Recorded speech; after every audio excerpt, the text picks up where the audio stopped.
Hello， 大家好，今天是我的第12个视频，这次和大家分享一下我妻子在日本治疗恶性肿瘤的故事。不管是什么样的病，其实都是一点一滴积累出来的，不会是在突然之间就生了重病。这次妻子的恶性肿瘤也是一样，故事要从大学时期说起。早在2003年大学3年级的时候，那时候妻子的脖子内侧起了一个小肿瘤，由于不是什么太严重的病，再加上那个时候太年轻，年少无知，根本没有意识到问题的严重性，所以就直接在大学的校内医院做了手术。给妻子做手术的医生是临时从别的医院请来的，在手术之前我们都没有见过这个医生，我想这个医生应该也没有对我妻子的病情有足够的了解。总之手术之后，肿瘤割掉了，表面上也没有太大的问题，但实际上这次手术并不彻底，为16年之后的病情埋下了一个定时炸弹。接下来时间就来到了2019年5月初的时候，妻子觉得喉咙有点紧，咽口水的时候会有一种被卡到的感觉。最初的时候妻子也没太在意，以为过2天就好了，可是过了2星期也没有好转。最后在我的强烈建议下，他终于在5月17日去了耳鼻喉科诊所。医生检查之后的结果是喉咙部分没有异常，但是由于考虑之前得过类似的病，所以为了以防万一，医生建议去综合医院做一下 CT 扫描。同时耳鼻喉科医生还帮我们写了一个介绍信。从大学时期做手术到现在已经过去整整16年了，手术后也没有什么特别的问题。这次的问题应该和大学时期的手术没什么联系吧，所以妻子还是觉得过2天就好了，就一直没有在意，又耽误了几天。我劝妻子说，既然医生让你去做一个 CT 扫描，你就去做一下吧，反正你现在也不是很忙，而且万一是严重的病，早点查出来，早点治嘛。可是妻子却一直不以为然。过了几天，发现妻子还是没有做进一步检查的意向，看他一直没有动作，我就建议他去一个台湾籍医生那里看看。台湾籍医生和鲁迅是校友，是个医术非常高明的医生，而且他还会说中文，交流上应该没有问题。在我的一再建议下，妻子终于在5月21日去了第2个医生那里，得到的结果是一样的，还是建议我们去综合医院做一下 CT 扫描。这2个医生都有相同的建议，那么接下来就应该去综合医院了吧？可是并不是这样。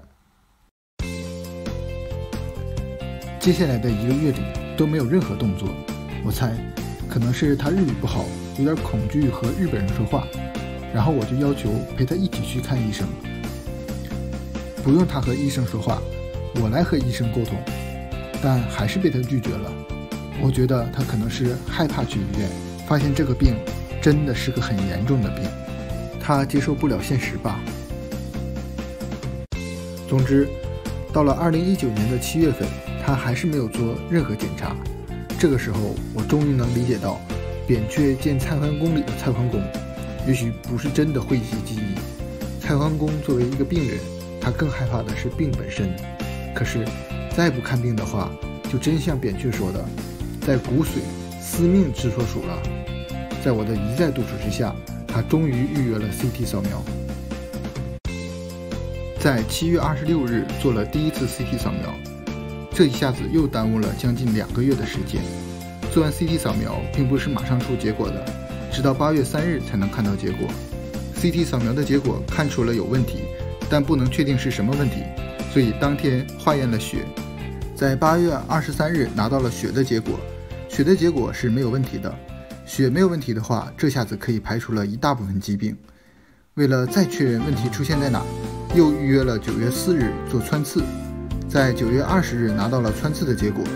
穿刺的结果发现是恶性肿瘤，幸运的是甲状腺恶性肿瘤。这种恶性肿瘤不容易转移和扩散，是恶性肿瘤之中比较轻的一种。由于是恶性肿瘤，所以必须要尽快做手术切除。这个时候离第1次做手术已经整整过去16年了。离今年第一次看医生已经过去将近3个月了。为了更好地确认肿瘤的位置，妻子又预约了9月30日的增强 CT 扫描。10月19日做了一次入院前的牙科检查，同时医生给我们仔细讲解了一下肿瘤的位置以及他准备怎么切除。我记得当时他为了让我们能明白，还给我们准备了一个甲状腺的模型，还给我们画了个图。这个医生好像是这个综合医院的院长，估计水平应该没有问题。我记得我问了一个问题，就是这个手术他们医院多长时间会做一次？医生说这个手术大约1个月能做一次。我觉得他对这个手术应该是有把握的。然后护士向我们说明了一下住院的细节，每天可以看病的时间带等等。不知道日本为什么住院还要做牙科检查。总之在10月27日时正式住院了，在10月28日做了甲状腺恶性肿瘤的切除手术。我一直在手术室外等了4个小时，最后医生出来告诉我手术很成功的时候，我才长长的舒了一口气。这个就是切掉的东西。这是刚手完术以后退回病房的样子，此时还处于麻醉中。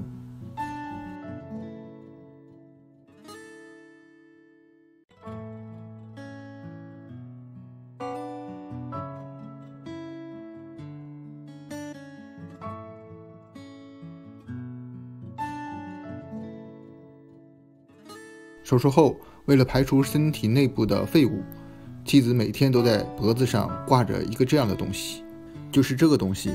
他们病房的每个人几乎人手一个。妻子住院的这段时间，我每天晚上都是订盒饭给孩子们吃，中午饭孩子们学校都管饭，所以不用我操心。偶尔住得不远地方的一些中国朋友还给我们送来了一些吃的，他们送来的食物帮了大忙了。果然是远亲不如近邻。终于在11月6日，妻子正式出院了。虽然是大病初愈，刚刚出院，但还是必须得投入到照顾孩子的战斗中。毕竟出门在外，举目无亲，没有人能够帮我们，只有我们2个互相支撑。既然选择出国，就需要承受这一些。这些事情我们一直没有敢告诉国内的老人们，因为即使他们知道的话，只能是担心，解决不了任何问题。经历这次之后，我们更能理解到健康的重要性。2个孩子现在还不能独立，只能依靠我们2个人，一定要保护好自己的身体健康，坚持锻炼身体，有了好身体，才能保护我们的家人。现在我负重20公斤，可以做全伸展引体向上5次，每天做3组。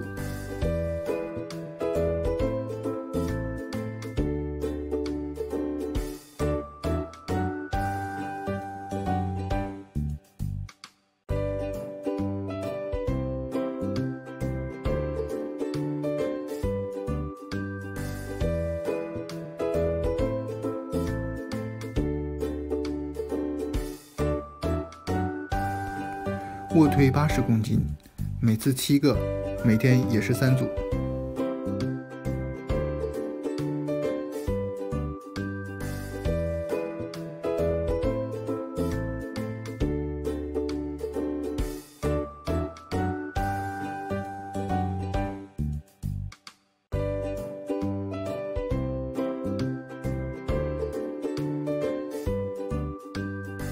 还有就是这个练腹肌的轮子，每天都练。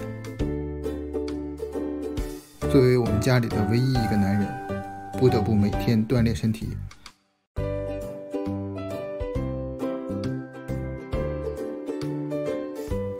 作为一个对数字比较敏感的理工男，这次生病的费用我也全部都记录下来了。前期看医生和各种化验，一共花了大约3万多日元，人民币和美元我也列出来了。住院加上手术花了27万多日元。由于我加入了公司的保险，住院的费用给我报销了大约25万多日元。这笔报销不用额外提交任何手续，只要住院的时候使用了保险卡，过几个月后保险公司就会自动给我报销。所以住住院加手术实际的费用是2万多日元，这还包括了在医院里的吃饭的钱。总结一下，从5月17日发现病情到最后，我一共花了5万6千日元。我觉得这个费用不是很贵，不知道大家是什么想法呢？最后总结一下日本住院的特点：第一，住院时吃的非常清淡；第二，住院费用保险公司基本都给负担；第三，日本医院的服务非常好。据说在中国做手术是要给医生红包的，在日本是不需要的，反正这次我们是没给。好了，今天就聊到这儿吧，咱们下次再见。